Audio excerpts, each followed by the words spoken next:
Hey, I'm Mike from Sons Liberty Gun Works, and this is an armorer tip of the day, right? I believe that a well-made duty rifle should be able to go its entire service life without ever having a true mechanical stoppage, right? And part of that means it's built right and it's maintained right. So one of the things that I'd like to see people do preemptively is to go in there and measure your action springs, right?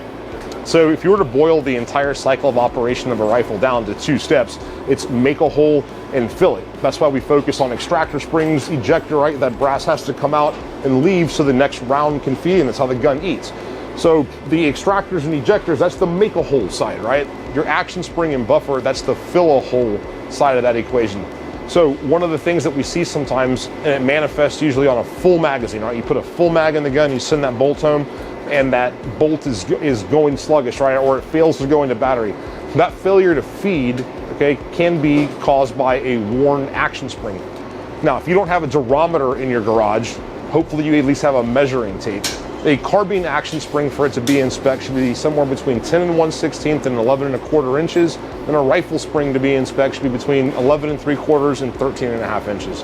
And so you want to make sure when you measure these from end to end, they fall within that range. Now, whenever a carbine spring is brand new, it's going to be probably somewhere closer to 11 1/4 inches. But after thousands and thousands of rounds of compression decompression cycles, the spring begins to set. And as it sets, it loses power. And now you have less power sending that bolt home to battery. The reason why it happens a lot of times on that first round is because that's where the follower tension is at its greatest, right? You have all the rounds pushing down, compressing the magazine spring the most. That first round's the hardest to strip. Every subsequent round after that's going to be a little bit easier.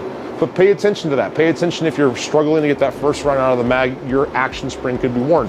Now, if you were to work this into your annual or biannual inspection of a gun, this is one of those problems you can go in, replace an action spring, even if it's starting to get close to the bottom edge of acceptable, and it's a problem you'll probably never have to deal with. You're dealing with mechanical certainty.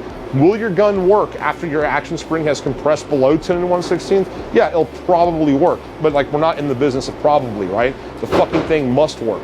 So stay within that window, and that's probably one thing you'll never have to fuck with again. All right, guys.